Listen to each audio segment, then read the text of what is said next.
মুসলমান বন্ধুগণ, খুব খেয়াল করে শুনবেন রে বন্ধু। মা বাবা আপনার কাছে টাকা পয়সা চায় না, মা বাবা আপনার কাছে অঢেল কিছু চায় না। মা বাবা চাই শুধু সন্তান আমার প্রতি যত্নবান হোক, সন্তান আমার আগের মতো ভালোবাসুক, সন্তান আমার চোখের সামনে থাক। এর বন্ধু, এই জন্য তো দেখা যায় আপনি আছেন বিদেশে, মা আছে এই দেশে। আপনার যদি জ্বর হয়, আপনার যদি মাথা ব্যথা হয়, আপনার যদি পেটে কোনো সমস্যা হয়, এই খবর আপনি বাড়ি পর্যন্ত না পৌঁছাইতে, বউয়ের কানে না আসতে, আমার আল্লাহ কুদরতি ভাবে মায়ের দিলের মধ্যে পৌঁছায় দেয়। সুবহানাল্লাহ। এর বন্ধু, এ বাবাজি, কোনো দিকে নজর নাই। আজকে রাতটা অনেক গুরুত্বপূর্ণ রাত। এই রাতে আমার আল্লাহ রব্বুল আলামিন সবাইকে মাফ করে দিবেন, কিন্তু বন্ধু 4 শ্রেণীকে মাফ করবেন না।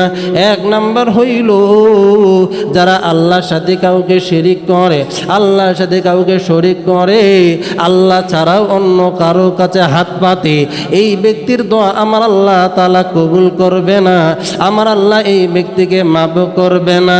2 নাম্বার হইল যারা হিংসুটে, যারা হিংসা করে, অনেক সম্পদ দেখা নিজের মধ্যে জ্বলে, অন্যের সম্পদ ধ্বংস করার চেষ্টা করে, এই ব্যক্তিকেও আমার আল্লাহ মাফ করবে না। 3 নাম্বার হইল বাবা মার অবাধ্য সন্তান। বলতেছিলাম পাকিস্তানের ঘটনা, চোখে দেখা কবরের আযাব। তারিক জামিল দামাত বারাকাতুহু আলিয়া বারবার এই ঘটনাটা বলেছেন, আপনাদেরকে আমিও শোনাচ্ছি।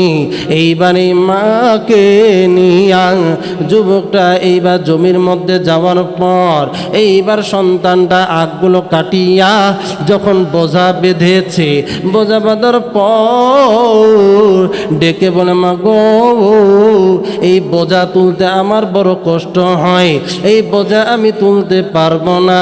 ও মা, তুমি যদি একটু আমার কাঁধে উঠাইয়া দিতা গো, মা আমার জন্য সহজ হইতো।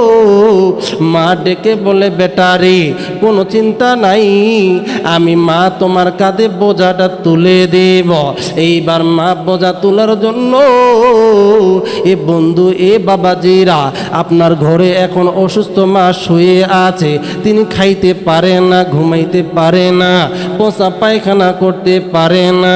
এ বাবাজি, এখনো যে আপনার মাটা বিছানায় পড়ে আছে, আপনার বাবাটা বিছানায় পড়ে আছে, এইটাকে নিয়ামত মনে করবেন। এই বাবা মার পায়খানাগুলো, প্রস্রাবগুলো পরিষ্কার করে দিবেন, নিজে তুলে তুলে খাওয়াবেন। যদি খাওয়ান, মুসা আলাইহিস সালাম যেমন এক কসাই সঙ্গে হাসর নাসরে থাকবে, আল্লাহকে মুসা আলাইহিস সালাম ডেকে বলে, আল্লাহ গো, ও মালিক, ওই কঠিন কিয়ামতের ময়দানে জান্নাতে আমি মুসার সঙ্গে কে থাকবে? আল্লাহ রব্বুল আলামিন ডেকে বলে, মুসা, তোমার সঙ্গে জান্নাতে থাকবে একজন কসাই। মুসা আলাইহিস সালাম ডেকে বলে, আল্লাহ, আমার সঙ্গে কেন মাত্র একজন কসাই থাকবে? আল্লাহ ডেকে বলে, মুসা, যাও যাও, দেখো, তাহলে তুমি নিজেই বুঝতে পারবা। এইবার মুসা কসাইয়ের দোকানের সামনে যাওয়ার পর তিনি লক্ষ্য করে দেখে কসাই গরুর গোশতগুলো বিক্রি করে, কিন্তু শেষ ফিনিশিংয়ের সঙ্গে এক টুকরা কলিজা তিনি থলির মধ্যে রেখে দিলেন। মুসা আলাইহিস সালাম ডাক দিয়ে বলে, ভাই গো, আমি মুসাফির মানুষ, বহু দূর থেকে এসেছি, আজকে কোথায় থাকবো আমার জানা নাই, আপনার বাসায় কি আমাকে মেহমান হিসাবে নিবেননি? এইবার কসাই তাকে মেহমান হিসাবে নিয়ে নিল। এ বন্ধু, শর্টকাটে বলে দেওয়ার চেষ্টা করতেছি। এইবার বাসায় যাওয়ার পর মুসা আলাইহিস সালামকে ডেকে বলে, ভাই আপনি এই জায়গায় একটু বসেন, আমার একটু ঘরে কাজ আছে। এইবার কসাই ঘরের মধ্যে গিয়া এই কলিজাটা রান্না করিয়া তিনি ঘরের মধ্যে কি যেন করে। আরে বন্ধু, তিনি ঘরে যাওয়ার পর তার একজন অসুস্থ মা সারাদিন পায়খানা প্রসাব করার কারণে কাপড়গুলো নোংরা হয়ে গিয়েছে। এই কষাই ওই কাপড়গুলো পরিষ্কার করার পর এই সন্তান মাকে পরিপাটি করার পর ওই কলিজাগুলো আইনা নিজের হাতে মাকে খাওয়াইতেছে। মা ডেকে বলে, আল্লাহ, আমার এই সন্তান আমার পায়খানা প্রসাব নিজের হাতেই পরিষ্কার করে। আল্লাহ, আয় আল্লাহ, আমি সন্তানকে কিছুই দিতে পারি নাই।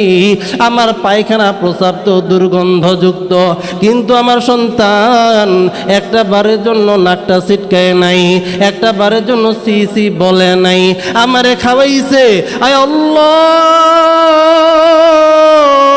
আমি অসুস্থ মা দোয়া করে দিলাম গো আল্লাহ, আমার সন্তানের সঙ্গে যেন মুসা আলাইহিস সালাম একই সঙ্গে জান্নাতে থাকে। সুবহানাল্লাহ। এই মা ডেকে বলে, আল্লাহ গো, আমার সন্তান আমার প্রতি যে সদ্ব্যবহার করে, আয় আল্লাহ, মুসা আলাইহিস সালামের সঙ্গে আমার সন্তান যেন জান্নাতে থাকে। মুসা আলাইহিস সালাম ঘরের পিছন থেকে এই কথা শোনার পর ডেকে বলে, মা গো, ও মা, তোমার তো আমার আল্লাহ কবুল করছে গো। আমি হইলাম নবী মুসা, আমি নিশ্চিত বলে দিলাম আপনার সন্তানের সঙ্গে আমার জান্নাতে জায়গা হয়ে যাবে। আমার বন্ধুগণ, আলোচনা ছিল এইবার সন্তানকে মা বলে, বেটারে তুমি দাঁড়াও, আমি তোমার কাঁধে বোঝাটা দিয়া দিব।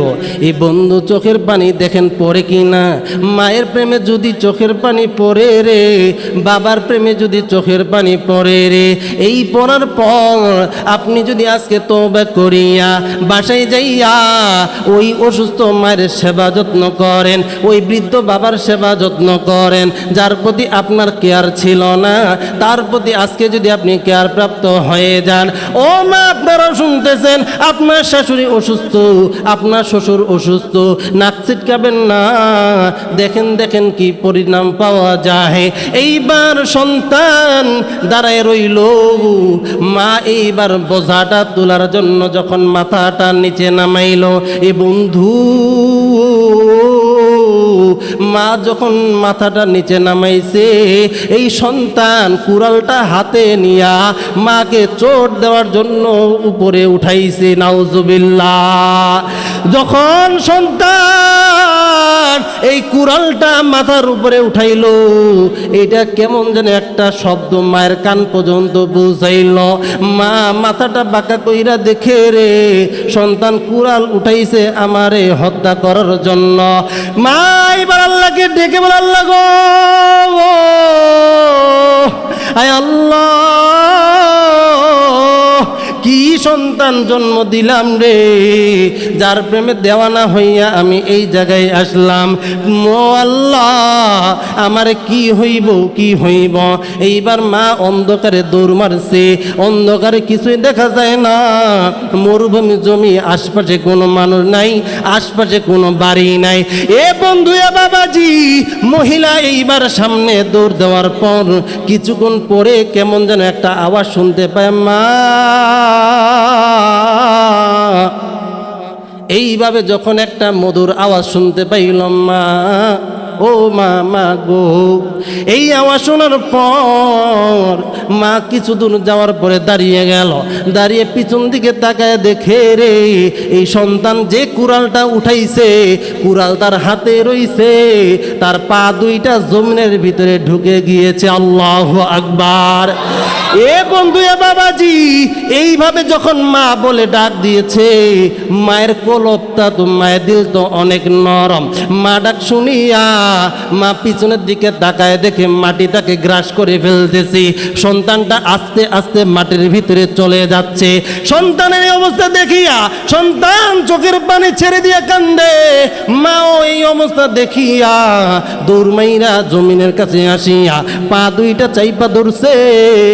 আর বলে আল্লাহ গো, আমার সন্তান বুঝে নাই, সে আমার সঙ্গে বেয়াদবি করেছে, আমার সঙ্গে খারাপ আচরণ করেছে, আয় আল্লাহ তারে মাফ কইরা দাও।